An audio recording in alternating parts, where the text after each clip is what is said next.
नमस्कार दोस्तों, कैसे हैं आप लोग। उम्मीद करता हूं अच्छे होंगे।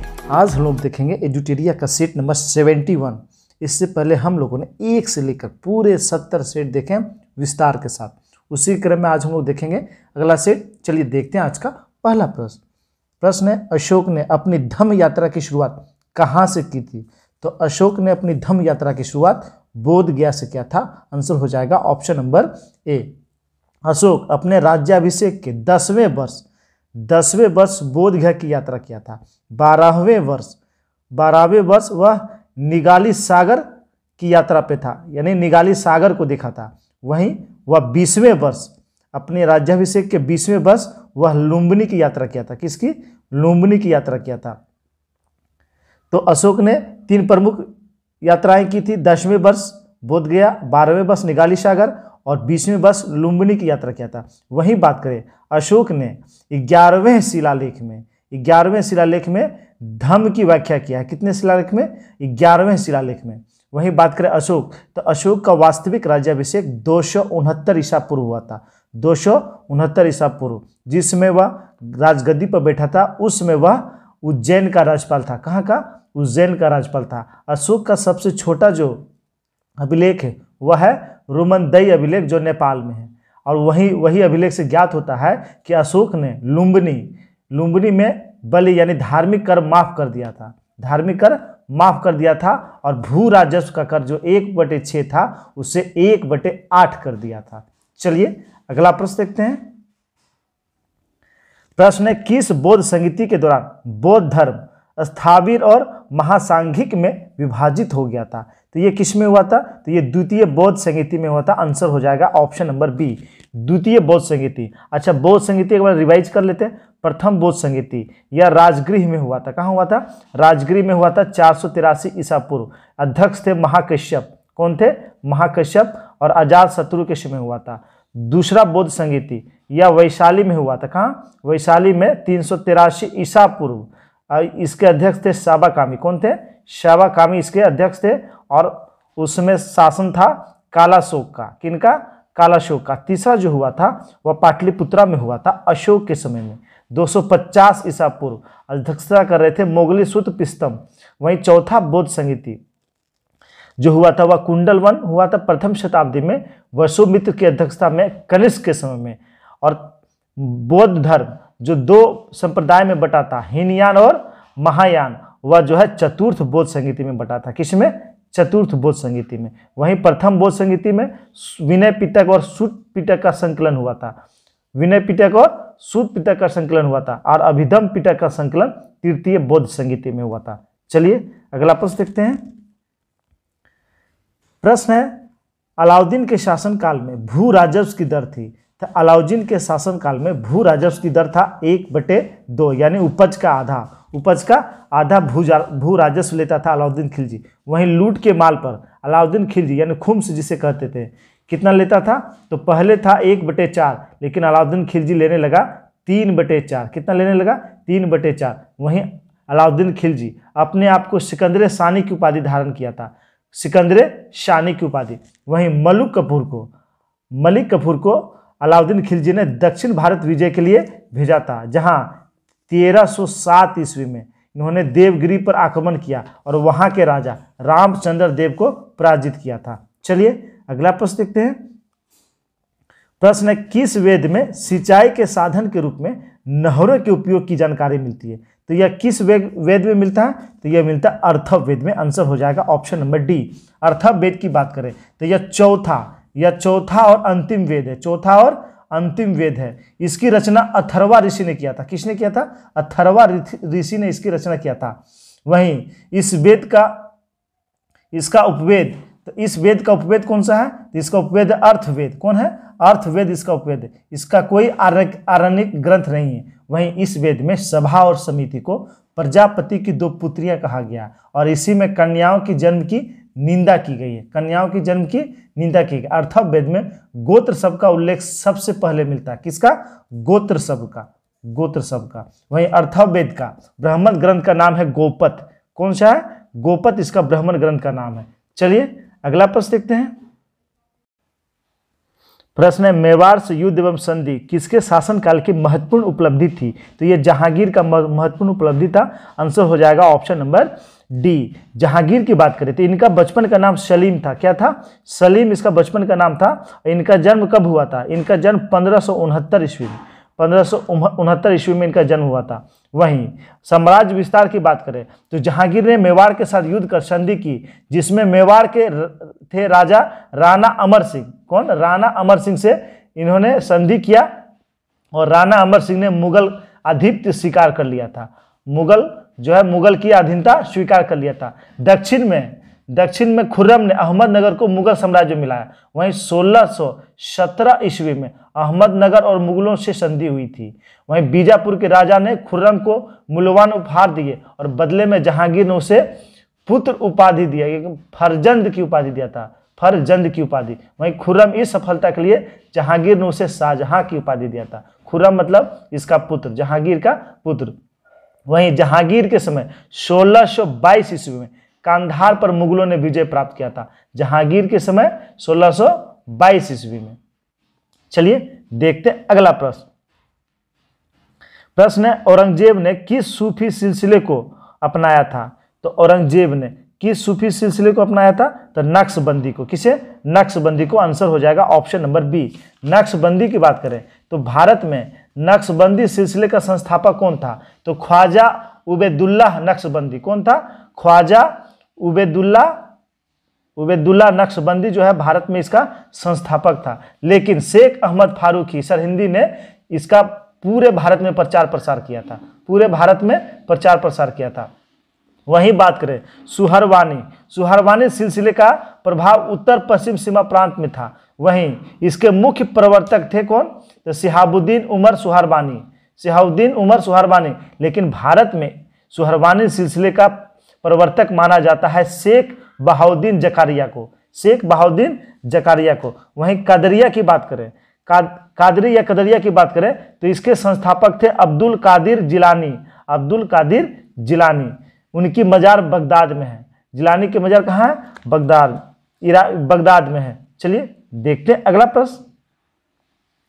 प्रश्न है कृष्णदेव राय का मैत्रीपूर्ण संबंध किस देश से था? तो कृष्णदेव राय इसका मैत्रीपूर्ण संबंध किससे था? तो ये संबंध था पुर्तगाली से। आंसर हो जाएगा ऑप्शन नंबर ए। वहीं बात करें कृष्णदेव राय की तो कृष्णदेव राय इन्होंने जो पुर्तगाली वायसराय था अब अल्बुकर्क, उनसे जो है घोड़ा भी खरीदा था। क्या खरीदा था? घोड़ा भी खरीदा था। इनकी दो कृतियां हैं, आमूल्य मालथस और जामवंती कल्याणम। किनकी है? तो ये कृष्णदेव राय की प्रमुख कृतियां हैं। वहीं बात करें कृष्णदेव राय तो ये किस वंश के शासक थे? तो कृष्णदेव राय यह तुलु वंश के शासक थे। अब बाबरनामा यानी बाबर की आत्मकथा बाबरनामा में विजयनगर साम्राज्य के केडीआर का चर्चा है। किसका? केडीआर का उल्लेख किया है। पुर्तगाली यात्री डोइंग पायस इसके समय में आए थे। 1000 मंदिर का निर्माण कराया था कृष्णदेव राय ने। इसी के दरबार में अष्टदिग्गज रहते थे। इन्हें आंध्र भोज भी कहा जाता है। क्या कहा जाता? आंध्र भोज कहा जाता। और पुर्तगाली जो गवर्नर था, वायसराय था अल्बुकर्क, उसके यह समकालीन थे। चलिए अगला प्रश्न देखते हैं। जब औद्योगिक प्रक्रियाओं के स्वचालन के कारण बड़ी संख्या में श्रमिकों की रोजगार छिन जाता है तो इसे कहा जाता है संरचनात्मक बेरोजगारी। Option number B. मौसमी बेरोजगारी। तो मौसमी बेरोजगारी कल के चैप्टर में भी हम लोगों ने, कल के सेट में था ये क्वेश्चन। वैसे बेरोजगारी जो किसी खास मौसम में दिखाई देती है, यानी मौसम में के अनुसार उससे रोजगार मिलता है, बाकी में वह बेरोजगार रहते हैं। तो वैसे बेरोजगारी को मौसमी बेरोजगारी कहते हैं। वहीं प्रच्छन्न बेरोजगारी, इसे ही छिपी हुई बेरोजगारी या अदृश्य बेरोजगारी कहते हैं। जैसे जब वह बेरोजगारी जिसमें मजदूर तो काम पे दिखता है लेकिन उत्पादन शून्य होता, तो वैसे बेरोजगारी को प्रच्छन्न बेरोजगारी। चक्रीय बेरोजगारी की बात करें, जब मांग पूरी तरह से समाप्त हो जाए, अर्थात मांग के अभाव में फैक्ट्री बंद हो जाए, तो वैसी बेरोजगारी को चक्रीय बेरोजगारी कहा जाता है। चलिए अगला प्रश्न देखते हैं। प्रश्न है निम्नलिखित में से कौन सी वस्तु जीएसटी में शामिल नहीं है?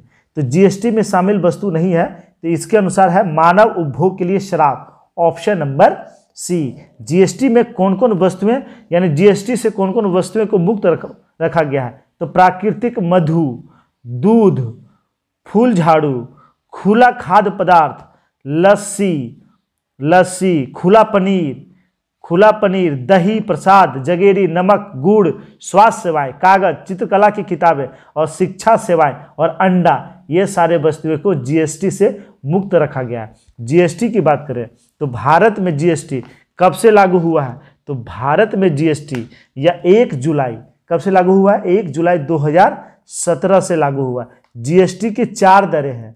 वो 4 दरें वो कौन कौन है? 5%, 12%, 18% और 28%, ये 4 दरें हैं। वहीं जीएसटी की बात करें तो जीएसटी के जो अध्यक्ष होते हैं केंद्रीय वित्त मंत्री होते हैं, उपाध्यक्ष राज्य सरकार के मंत्रियों के बीच निर्वाचित होते हैं और सदस्य होते हैं केंद्रीय वित्त मंत्री तथा सभी राज्यों के वित्त या कराधान मंत्री। चलिए अगला प्रश्न देखते हैं। प्रश्न है, जब पैसों की आपूर्ति बढ़ जाती है और पैसे की मांग कम हो जाती है तो क्या होता है? तो ब्याज दर में कमी हो जाती है। आंसर हो जाएगा ऑप्शन नंबर बी। क्या होगा इसी स्थिति में? ब्याज की रेट जो है कम हो जाएगी। चलिए प्रश्न है, विधान परिषद की कुल सदस्यों में से कितने सदस्य राज्य में रह रहे स्नातकों द्वारा निर्वाचित होते हैं? तो कितने सदस्य निर्वाचित होते हैं? ये होते हैं 1/12 सदस्य। आंसर हो जाएगा ऑप्शन नंबर ए। विधान परिषद की बात करें तो 1/12 सदस्य किससे भरे जाते हैं? स्नातकों द्वारा। वहीं 1/3 सदस्य विधानसभा द्वारा निर्वाचित होते हैं। किनके द्वारा? विधानसभा द्वारा निर्वाचित। वहीं 1/12 अध्यापकों द्वारा निर्वाचित होते हैं। किसके द्वारा? अध्यापकों के द्वारा। 1/6 सदस्य राज्यपाल के द्वारा मनोनीत किए जाते हैं। किनके द्वारा? राज्यपाल के द्वारा मनोनीत किए जाते हैं। वहीं विधान परिषद की बात करें तो इसका गठन या विघटन, इसकी चर्चा अनुच्छेद 169 में है। किसमें है? अनुच्छेद 169 में। वहीं इसकी संख्या की बात करें तो इसकी संख्या 40 से कम नहीं होगा और विधानसभा के 1/3 से अधिक नहीं होगा। वहीं बात करें वर्तमान में भारत के 6 राज्यों में विधान परिषद लागू है। कहाँ? बिहार, उत्तर प्रदेश, महाराष्ट्र, कर्नाटक, तेलंगाना और आंध्र प्रदेश में। बिहार में विधान परिषद की 75 सीटें हैं। चलिए अगला प्रश्न देखते हैं। संविधान और विधि के परिरक्षण, संरक्षण और प्रतिरक्षण का शपथ ग्रहण करते हैं। कौन शपथ ग्रहण करते हैं इसका? भारत के राष्ट्रपति। आंसर हो जाएगा ऑप्शन नंबर बी। कौन? भारत के राष्ट्रपति। राष्ट्रपति की बात है तो भारत में राष्ट्रपति का पद ये अनुच्छेद 52 में वर्णित है। 53 कहता है कि राष्ट्रपति कार्यपालिका शक्ति का प्रधान होगा, यानी कार्यपालिका शक्ति राष्ट्रपति में निहित होगी। वहीं शपथ की बात आई तो राष्ट्रपति शपथ ग्रहण अनुच्छेद 60 के तहत लेते हैं। किसके तहत? 60 के तहत। अच्छा, राष्ट्रपति की योग्यता क्या होती है? तो योग्यता के बारे में अनुच्छेद 58 में वर्णित है कि वह भारत का नागरिक हो, 35 वर्ष उसकी कम से कम आयु हो, लोकसभा सदस्य निर्वाचित किए जाने के योग्य हो और चुनाव के समय किसी लाभ का पद धारण नहीं करता हो। यह राष्ट्रपति की योग्यता है। चलिए अगला प्रश्न देखते हैं। प्रश्न है, अविश्वास प्रस्ताव के संबंध में निम्न में से कौन सही है? तो अविश्वास प्रस्ताव में कौन सही है देख लेते हैं हम लोग। दिया हुआ है, यदि यह लोकसभा में पारित हो जाए तो मंत्रिपरिषद को त्यागपत्र देना आवश्यक नहीं। गलत है।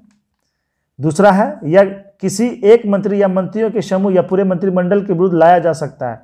यह भी गलत है। लोकसभा में इसे स्वीकार करने का कारण बताना अनिवार्य है।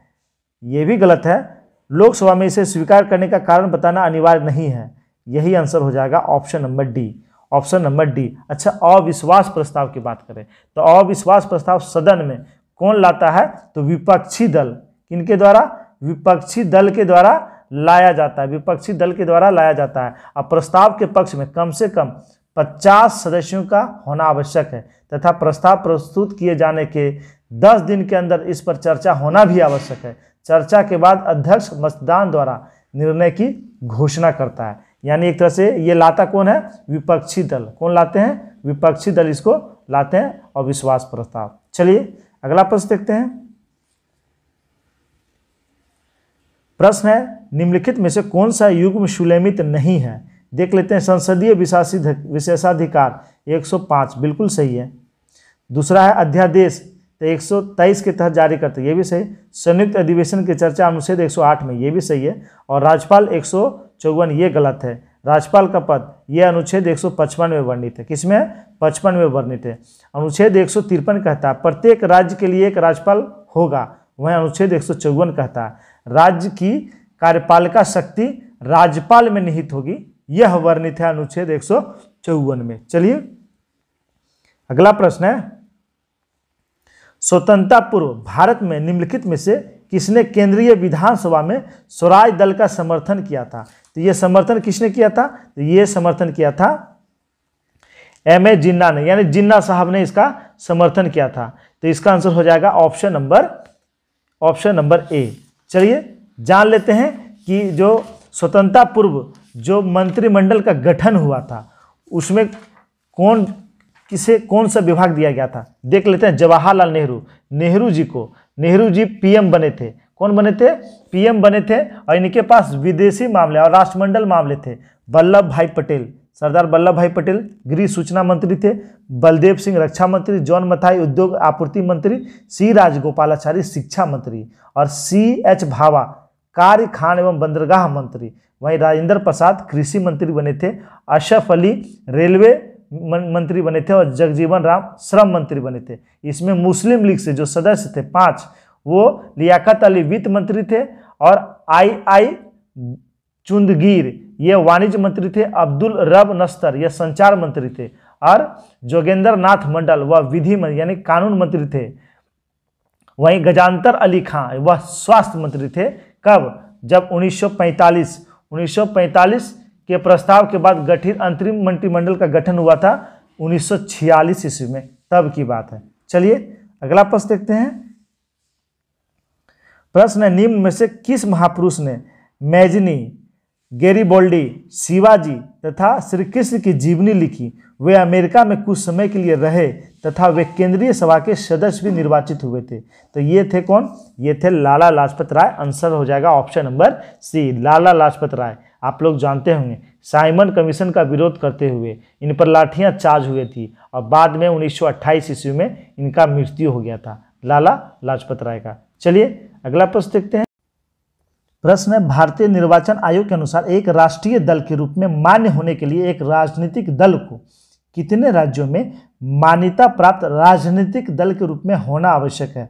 तो कम से कम 4 राज्यों में। कितना? कम से कम 4 राज्यों में। आंसर हो जाएगा ऑप्शन नंबर सी। वहीं समझ लेते हैं राष्ट्रीय दलों के रूप में मान्यता दिया कैसे जाता है।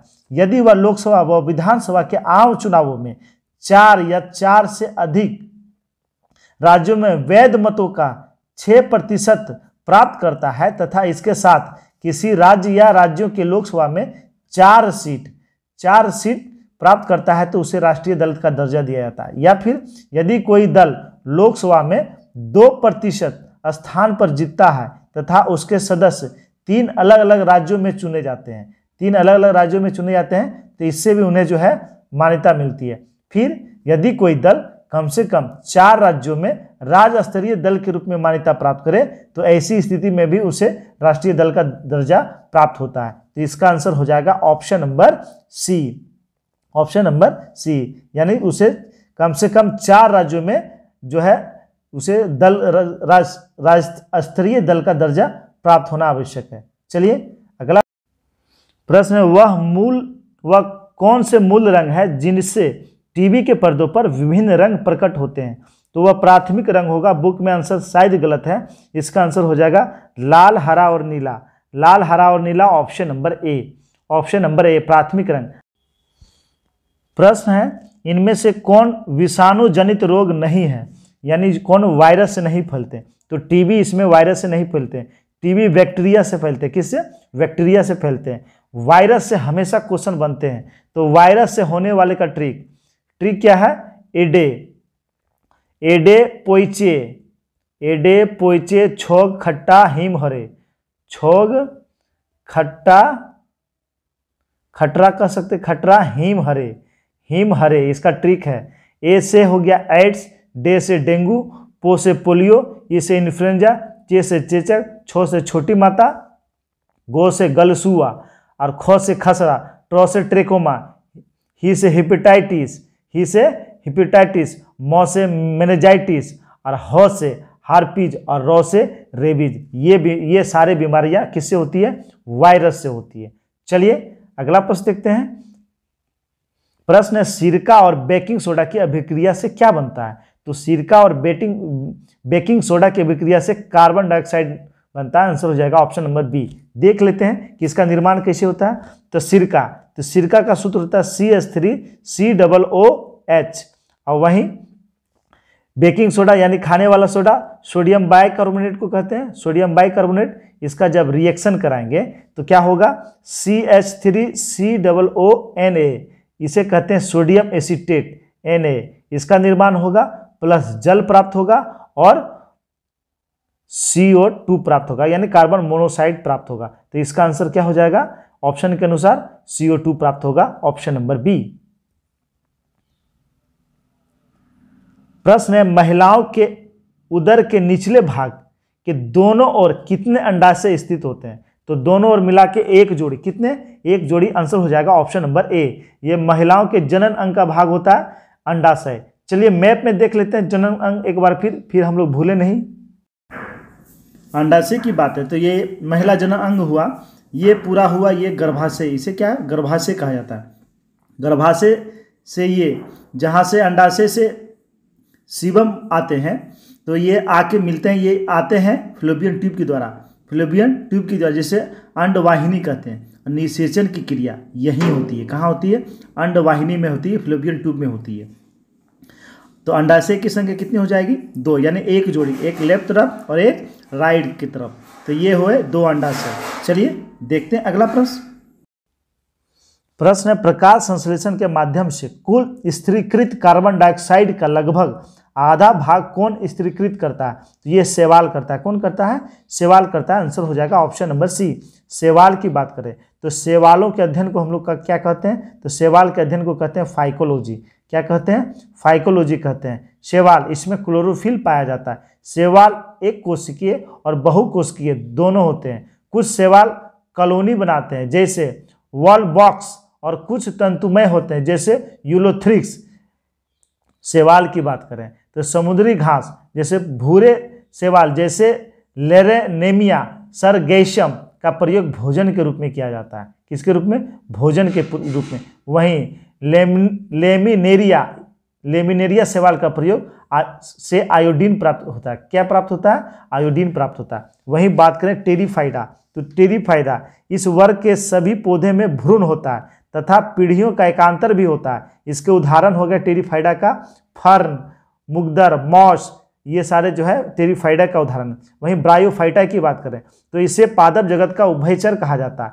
मॉस, मर्केसिया, लीवर बट और हॉर्न बट ये सारे ब्रायोफाइटा का उदाहरण है। वहीं जिम्नोस्पर्म की बात करें तो यह इसे नग्न बीज कहा जाता है। साइकस पाइनस इसके उदाहरण है। चलिए अगला प्रश्न देखते हैं। प्रश्न है टिड्डी, तितली, बिच्छू, झींगा सभी किस संघ के उदाहरण है? तो ये सारे ऑर्थोपोडा संघ के उदाहरण है। आंसर हो जाएगा ऑप्शन नंबर सी। वहीं एनेलिडा की बात करें तो इसका उदाहरण केचुआ इसका प्रमुख उदाहरण है। केचुआ किस संघ में आता है? एनेलिडा संघ में आता है। वहीं बात करें पोरीफेरा तो पोरीफेरा संघ तो साइकस और यूस्पंजिया ये पोरीफेरा संघ में आते हैं। वहीं इसमें गलत लिखा हुआ है, इसे हम लोग कर लेंगे एस्कोलेमिंथिस। इसके जो है गोल कृमि, हुक कृमि, एस्केरिस इसके उदाहरण हो गए। चलिए अगला प्रश्न। इनमें से कौन धमनी का कार्य नहीं है? यह रुधिर को हृदय से अंगों की ओर ले जाता है। बिल्कुल, यह लाल रंग की होती है, यह भी सही है। अगला है इसमें रुधिर दबाव के साथ साथ धीरे धीरे बढ़ता है। गलत है। इनकी दीवारें मोटी और पेशीय होती है, ये भी सही है। आंसर हो जाएगा ऑप्शन नंबर सी। धमनी की बात करें तो हम लोग जानते हैं ये शुद्ध रुधिर को यानी शुद्ध ब्लड को, रक्त को हृदय से दूर शरीर के विभिन्न अंगों तक ले जाता है। इसमें कपाट नहीं होता है, इसलिए रक्त का बहाव तेज होता है। इसका जो प्रेशर होता है बहुत ज़्यादा होता है। क्या होता है? ज़्यादा होता है। वहीं शिरा की बात करें, शिरा तो शिरा अशुद्ध रक्त को शरीर से हृदय तक ले जाता है और इसमें कपाट होते हैं जो रुधिर को हृदय की ओर ले जाते देते हैं, यानी उसमें मदद करते हैं, और लेकिन लौटने नहीं देते, यानी वो जाते हैं फिर ब्लॉक हो जाता है, फिर आने नहीं देता है। तो धमनी में जो है शुद्ध रक्त जाता है, जबकि शिरा में अशुद्ध रक्त जाता है। चलिए अगला प्रश्न देखते हैं। प्रश्न है, निम्नलिखित में कौन कीटों से प्राप्त नहीं होता है? तो मोती जो है कीटों से प्राप्त नहीं होता है। बाकी ये तीनों रेशम, शहद और लाख ये कीटों से प्राप्त होता है। मोती या मोलस्का समूह के समुद्री जीवों से प्राप्त होता है।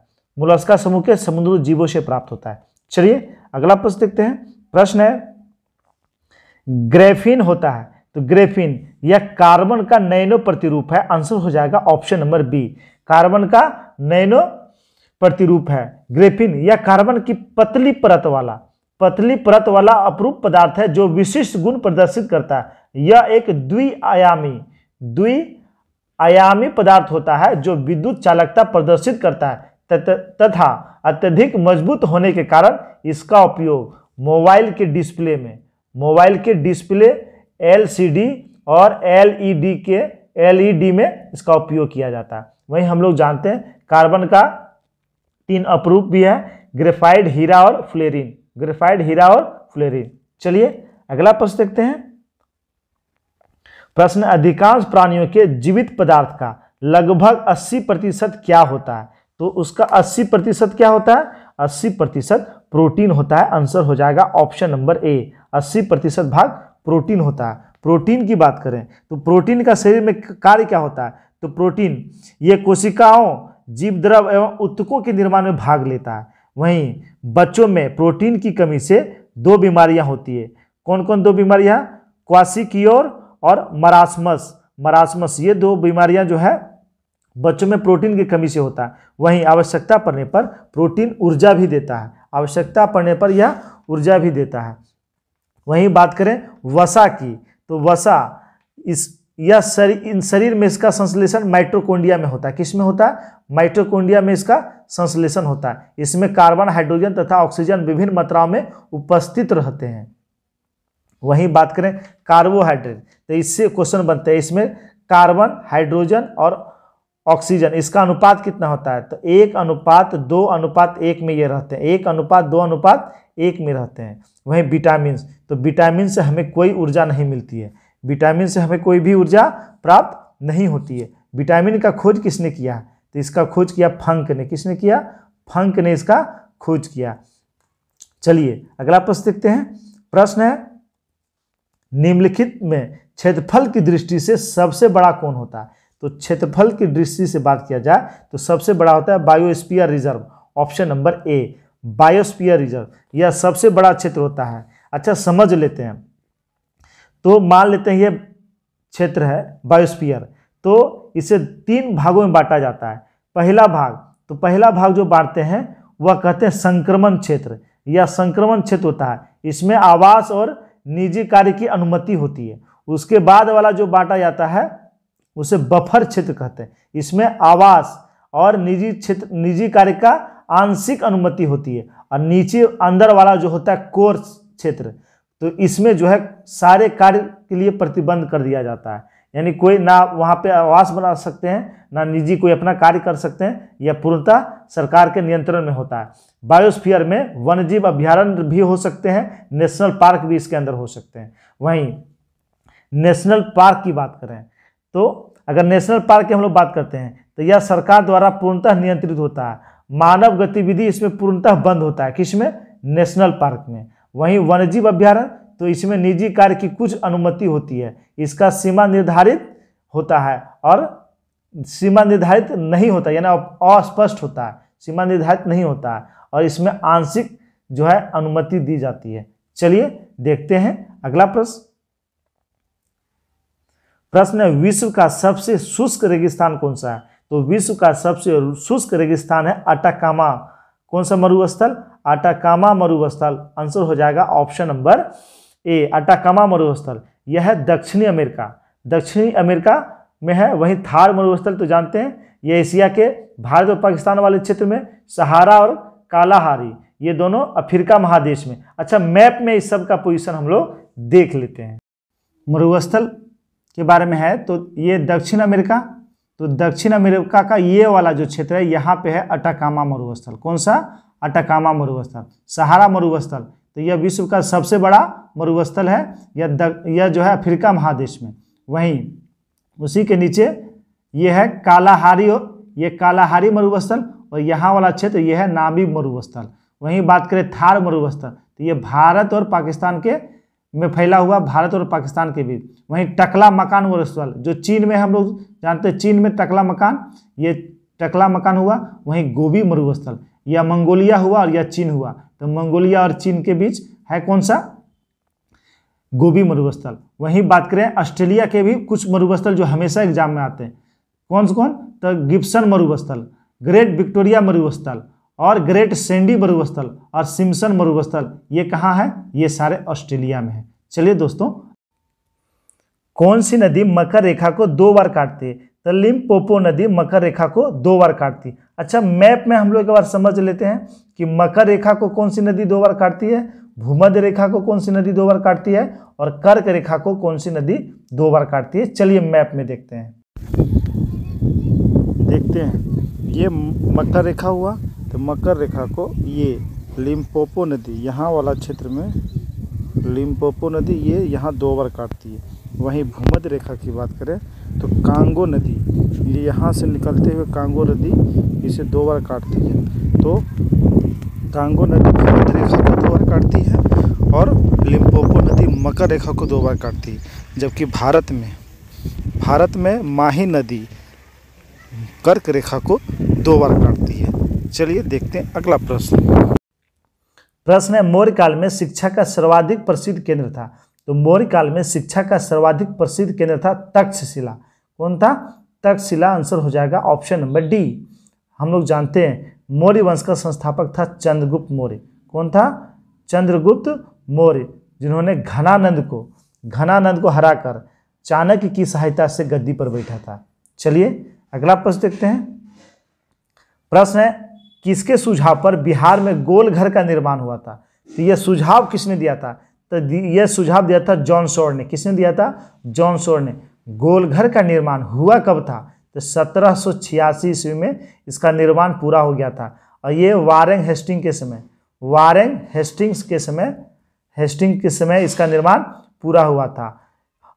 इसका सुझाव दिया था जॉन सॉर ने, लेकिन इसका निर्माण किसने करवाया? तो इसका निर्माण करवाया था जॉर्ज गोस्टिन ने। यह अनाज भंडारण के लिए इसका निर्माण किया गया था। इसमें कितना सीढ़ियां हैं? गोल घर में 145 सीढ़ी है। कितना? 145 सीढ़ी है। वहीं इसकी चौड़ाई की बात करें तो 125 मीटर इसकी चौड़ाई है। 125 मीटर चौड़ाई है। और इसकी ऊंचाई की बात करें तो 29 मीटर इसका ऊंचाई है। चलिए अगला प्रश्न देखते हैं। प्रश्न है, पुर्तगालियों ने अपनी दूसरी फैक्ट्री कहाँ बनाई? तो पुर्तगालियों ने अपनी दूसरी फैक्ट्री कहाँ बनाई थी? कन्नूर में। आंसर हो जाएगा ऑप्शन नंबर सी, कन्नूर में। जबकि पुर्तगालियों ने अपनी पहली फैक्ट्री कोचीन में लगाया था। कहाँ? कोचीन में। और अंग्रेज और फ्रांसीसियों ने अपनी पहली फैक्ट्री सूरत में लगाई थी। और डच ने अपनी पहली फैक्ट्री मसूलीपट्टनम में लगाई। प्रश्न है, सूरत की संधि किनके मध्य हुई थी? तो सूरत की संधि अंग्रेजों तथा रघुनाथ राव के बीच हुआ था। ऑप्शन नंबर सी। सूरत की संधि हुआ कब था? 1775 ईस्वी में। 1775 ईस्वी में। पुरंदर की संधि कब हुआ था? तो पुरंदर की संधि 1776 ईस्वी में हुआ। बड़गांव की संधि कब हुआ था? बड़गांव की संधि ये 1779 ईस्वी में हुआ था। वहीं सालवाई की संधि बहुत बार एग्जाम में आया। इसी से प्रथम आंग्ल मराठा युद्ध समाप्त हुआ था। 1782 में हुआ था। 1782। अब बशीन की संधि यह 1802 में हुआ था। कब हुआ था? 1802 में हुआ था। वहीं नागपुर की संधि 1816 में हुआ था। और मंदसौर की संधि यह 1818 में हुआ था। चलिए अगला प्रश्न देखते हैं। प्रश्न है, बुनकरों की हड्डियों से भारत की भूमि सफेद हो गई है। उपयुक्त कथन निम्न में से किसका है? यह कथन था लॉर्ड विलियम बेंटिंग का। Option number C. किनका? लॉर्ड विलियम बेंटिंग का यह कथन था। बेंटिंग की बात करें तो लॉर्ड विलियम बेंटिंग 1833 के चार्टर्ड एक्ट के तहत 18 1933 के चार्टर्ड एक्ट के तहत बंगाल के गवर्नर जनरल को भारत का गवर्नर जनरल, यानी इसे भारत का गवर्नर जनरल बनाया गया। इस प्रकार यह भारत का क्या हुआ, प्रथम गवर्नर जनरल। इन्होंने 1829 ईस्वी में सती प्रथा पे रोक लगाया था, सती प्रथा का रोक लगाया था, और 1830 ईस्वी में ठगी प्रथा का अंत किया था। किसका, ठगी प्रथा का अंत किया था। इन्होंने ही, विलियम बेंटिक ने ही 1835 ईस्वी में कलकत्ता में मेडिकल कॉलेज की स्थापना किया था। कलकत्ता में मेडिकल कॉलेज की स्थापना किया था। वहीं बात करें, इन्होंने 1831 में मैसूर और दुर्ग को 1834 तथा मध्य कछार को 1834 में कंपनी में मिलाया था, कंपनी साम्राज्य में विलय किया था। और इनका जो है राजा रणजीत सिंह के साथ निरंतर मित्रता का संबंध था। चलिए देखते हैं अगला प्रश्न। प्रश्न है, महालवाड़ी भू राजस्व व्यवस्था को निम्न में से किसने प्रारंभ किया था? ये प्रारंभ किया था हॉल्ट मैकेंजी ने। किसने? हॉल्ट मैकेंजी ने प्रारंभ किया था। और ये पूरे भारत पर लगभग 30% क्षेत्र पे था। वहीं बात करें रैयतवाड़ी व्यवस्था, रैयतवाड़ी व्यवस्था ये किसने लागू किया था? तो ये लागू किया, यानी इसका योजनाकार कौन था? तो थॉमस मुनरो और रीड इसका योजनाकार थे। वहीं भारत के लगभग 51% क्षेत्रों पे ये व्यवस्था लागू थी। कौन? रैयतवाड़ी व्यवस्था। वहीं जमींदारी व्यवस्था या अस्थाई बंदोबस्त व्यवस्था यह जो है पूरे भारत के 29% पे लागू था, 29% पे लागू था। और इसी के तहत जमींदारी प्रथा में जो है किसान के जो जमीन का मालिक होता था वह जमींदार होता था। चलिए देखते हैं अगला प्रश्न। प्रश्न है, गुलामगिरी पुस्तक के लेखक निम्न में से कौन थे? तो गुलामगिरी पुस्तक के लेखक कौन थे? तो गुलामगिरी पुस्तक के लेखक थे Jyotiba Phule. Option number D. कौन थे?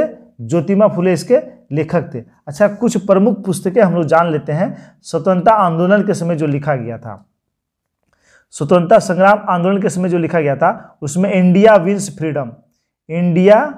विंस फ्रीडम इसके लेखक कौन थे? अब्दुल कलाम आजाद। कौन थे? अब्दुल कलाम आजाद उसके लेखक थे। वहीं भारत विभाजन के गुनाहगार इसके लेखक थे राम मनोहर लोहिया।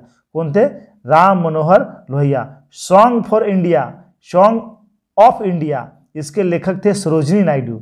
वहीं ए नेशन इन मेकिंग इसके लेखक थे सुरेंद्र नाथ बनर्जी।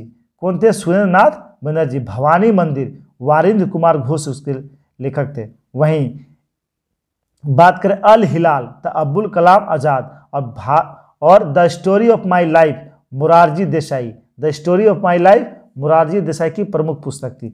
चलिए प्रश्न है, यदि वर्ष में हम एक बार मेढक की तरह टटराए तो हमें कुछ नहीं मिलेगा। कांग्रेस की कार्य प्रणाली के संदर्भ में उक्त टिप्पणी किसने की थी? तो यह टिप्पणी किया था बाल गंगाधर तिलक ने। ऑप्शन नंबर सी। कांग्रेस के बारे में जुड़े विवादित वक्तव्य को हम लोग जान लेते हैं। कर्जन ने क्या कहा था? लॉर्ड कर्जन ने कहा था कांग्रेस लड़खड़ाकर गिर रही है और अपने पतन की ओर जा रही है, और मेरी इच्छा है कि मैं उसे शांतिपूर्वक मरने में मदद कर सकूं। वहीं बात करें बंकिम चंद्र चटर्जी ने कहा था कांग्रेस के लोग पद के भूखे हैं। वहीं लाला लाजपत राय ने क्या कहा था? इन्होंने कहा था कांग्रेस लॉर्ड डफरिन का दिमाग का उपज है। वहीं अश्विनी कुमार दत्त ने कहा था कांग्रेस का सम्मेलन 3 दिन का तमाशा है। वहीं अरविंद घोष ने कहा था कांग्रेस क्षय रोग से पीड़ित है, यानी टीबी से ग्रसित है। वहीं आज़ादी के बाद गांधी जी ने भारतीय राष्ट्रीय कांग्रेस को समाप्त करने का सुझाव दिया था। चलिए अगला प्रश्न देखते हैं। प्रश्न है, पंडित मदन मोहन मालवीय किस वर्ष हिंदू महासभा के अध्यक्ष बने थे? तो ये अध्यक्ष बने थे 1928 ईस्वी में। कब बने थे? 1928 ईस्वी में। लेकिन हिंदू महासभा इसकी स्थापना हुआ कब था? तो 1815 ईस्वी में यही मदन मोहन मालवीय ने इसकी स्थापना किया था। मदन मोहन मालवीय ने 1932 ईस्वी की बात है तो हरिजन सेवक संघ की स्थापना किया था गांधी जी ने। 1928 ईस्वी की बात करें तो हिंदुस्तान हिंदुस्तान सोशलिस्ट यानी HSRA, Hindustan socialist Republic association का गठन किया था भगत सिंह ने। किसने? भगत सिंह ने किया था। चलिए देखते हैं अगला प्रश्न। प्रश्न है, किसने क्रिप्स प्रस्तावों को उत्तर दिनांकित चेक कहा था? तो ये किसने कहा था? ये कहा था गांधी जी ने। आंसर हो जाएगा ऑप्शन नंबर ए। किसने कहा था? गांधी जी ने कहा था। क्रिप्स मिशन की बात करें तो क्रिप्स मिशन द्वितीय विश्व युद्ध में जब मित्र राष्ट्रों की स्थिति बिगड़ने लगी तब युद्ध में भारतीयों का सहयोग प्राप्त करने के लिए ब्रिटिश सरकार ने मार्च 1942 ईस्वी में अपने कि वहां के जो कैबिनेट मंत्री थे स्टेफोर्ड क्रिप्स, उसके नेतृत्व में एक दूत मंडल भारत भेजा और इन्होंने घोषणा किया कि युद्ध समाप्त होने पर भारत अगर मेरा युद्ध में द्वितीय विश्व में समर्थन करता है तो युद्ध समाप्त होने के बाद भारत को डोमिनियन स्टेट का दर्जा दिया जाएगा और एक संविधान निर्मात्री परिषद का गठन किया जाएगा। और इसमें यह भी गुंजाइश किया जाता है अगर किसी को नया संविधान स्वीकार नहीं है तो उसके लिए सरकार अलग से बात करेगी। वहीं कांग्रेस और मुस्लिम लीग दोनों ने इसका विरोध किया था। चलिए अगला प्रश्न देखते हैं। प्रश्न है, पृथ्वी पर मौसम परिवर्तन के लिए उत्तरदायी है। तो मौसम परिवर्तन के लिए पृथ्वी की परिक्रमण गति, यानी पृथ्वी जो सूर्य का चक्कर लगाती है, ये सन हुआ, पृथ्वी जो सूर्य का चक्कर लगाती है ये, और अपने अक्ष पर 23.5 डिग्री झुका होने के कारण, ये दोनों के कारण जो है मौसम परिवर्तन होता है। आंसर हो जाएगा ऑप्शन नंबर डी। वहीं पृथ्वी के घूर्णन गति के कारण दिन और रात होते हैं। क्या होते हैं? दिन और रात होते हैं। चलिए अगला प्रश्न देखते हैं। प्रश्न है, कृष्ण राज सागर बांध या जलाशय किस नदी पर बनाया गया? तो यह कावेरी नदी पर बनाया गया। आंसर हो जाएगा ऑप्शन नंबर डी। कावेरी नदी की बात है तो शिव समुद्रम परियोजना यह कावेरी नदी पर है। मेट्टूर परियोजना यह कहाँ है? कावेरी नदी पर है। कृष्णा नदी की बात करें तो कृष्णा नदी, तो नागार्जुन सागर परियोजना किस नदी पर है? कृष्णा नदी पर है। क्षौम बांध यह भी कृष्णा नदी पे है। किस नदी पर है? कृष्णा नदी पे है। अच्छा, वहीं बात करें गोदावरी नदी, तो गोदावरी नदी पंचम पाद परियोजना किस नदी पर है? गोदावरी नदी पर है। चलिए देखते हैं अगला प्रश्न। प्रश्न है, निम्न में से कौन सा मृदा में नाइट्रोजन को बढ़ाता या बढ़ाते हैं? तो कौन बढ़ाता है देख लेते हैं। जंतुओं द्वारा यूरिया का उत्सर्जन, बिल्कुल। मनुष्यों द्वारा कोयले का जलाना, ये नहीं बढ़ाते हैं। वनस्पतियों की मृत्यु, ये बढ़ाते हैं। आंसर हो जाएगा 1 और 3, ऑप्शन नंबर सी। कोयले के जलाना ये तो पर्यावरण को प्रदूषित करेगा और कार्बन की मात्रा को बढ़ाएगा। प्रश्न है, भारत की जनगणना 2011 के अनुसार निम्नलिखित राज्यों में से कौन सा एक राज्य न्यूनतम आबादी वाला राज्य है? तो ऑप्शन के अनुसार कहा जा रहा है, तो ऑप्शन के अनुसार न्यूनतम आबादी वाला राज्य था पंजाब, महाराष्ट्र, मध्य प्रदेश, उड़ीसा और पंजाब में पंजाब की जनसंख्या जो है वह कम था। वहीं बात करें भारत में सर्वाधिक जनसंख्या वाला राज्य, तो सबसे अधिक 2011 की जनगणना के अनुसार सबसे अधिक जनसंख्या है यूपी का। किसका? यूपी का। उसके बाद महाराष्ट्र का, और उसके बाद बिहार का, उसके बाद वेस्ट बंगाल का, और उसके बाद आंध्र प्रदेश का। वहीं सबसे कम की बात करें तो सबसे कम जनसंख्या सिक्किम का। किसका? सिक्किम का सबसे कम। उसके बाद मिजोरम का, उसके बाद अरुणाचल प्रदेश, उसके बाद गोवा, उसके बाद नागालैंड। यानी सर्वाधिक जनसंख्या वाला राज्य उत्तर प्रदेश और सबसे कम जनसंख्या वाला राज्य सिक्किम। चलिए अगला प्रश्न देखते हैं। प्रश्न है, उत्तर से दक्षिण अवस्थित करने पर निम्न में से कौन सा क्रम सही है? तो ये अंडमान निकोबार का द्वीप के बारे में है, तो इसका क्रम देख लेते हैं। तो इसका क्रम हो जाएगा दक्षिणी अंडमान, लिटिल अंडमान, कार निकोबार और लास्ट में सबसे नीचे है ग्रेट निकोबार। ऑप्शन नंबर ए। मैप में समझ लेते हैं एक बार, क्योंकि इससे क्वेश्चन हमेशा बनते हैं। ये हुआ अंडमान निकोबार द्वीप समूह, तो सबसे ऊपर में है उत्तरी अंडमान। कौन सा है? उत्तरी अंडमान। उसके बाद है मध्य अंडमान, उसके बाद ये है दक्षिणी अंडमान। ये कौन सा द्वीप है? दक्षिणी अंडमान। और ये उसके बाद है लघु अंडमान। निकोबार का 2 प्रमुख द्वीप कौन कौन? तो सबसे ऊपर ये वाला जो द्वीप है, ये इसे कहते हैं कार निकोबार, और ये नीचे वाला को कहते हैं ग्रेट निकोबार। क्या कहते हैं? ग्रेट निकोबार।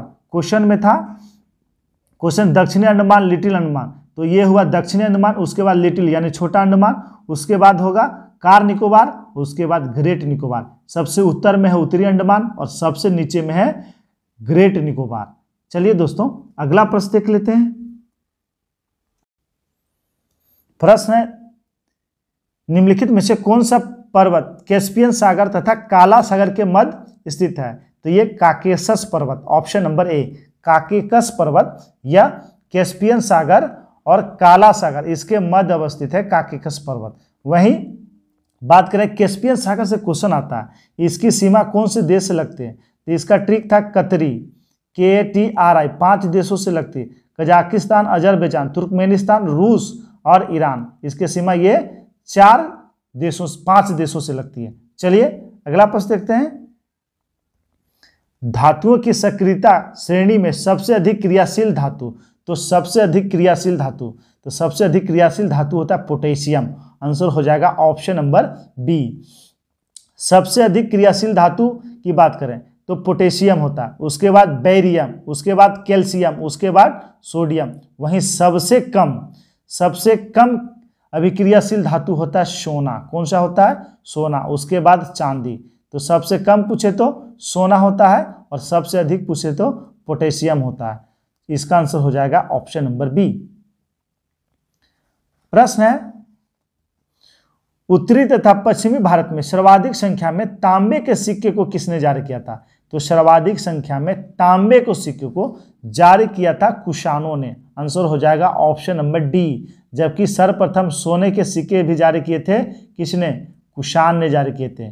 जबकि सर्वाधिक सोने के सिक्के की बात करें, सर्वाधिक सोने के सिक्के ये गुप्त वंश के शासकों के द्वारा जारी किया गया था। जबकि सीसा के सिक्के सातवाहन शासकों ने जारी किए थे। किसने? सातवाहन शासकों ने जारी किए थे।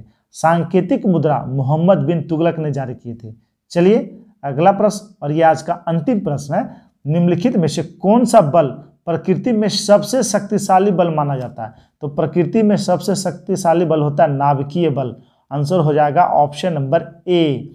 कौन सा? नाभिकीय बल। नाभिकीय बल दो भाग में, दुर्लभ नाभिकीय बल, ये बल रेडियो एक्टिव प्रक्रिया के दौरान निकलने वाले बीटा कणों के उत्सर्जन के फलस्वरूप अस्तित्व में आते हैं। इन बलों को छिन्न बल भी कहा जाता है, परंतु इसका परिणाम गुरुत्वाकर्षण बल का लगभग जो है 10/25 गुना होता है।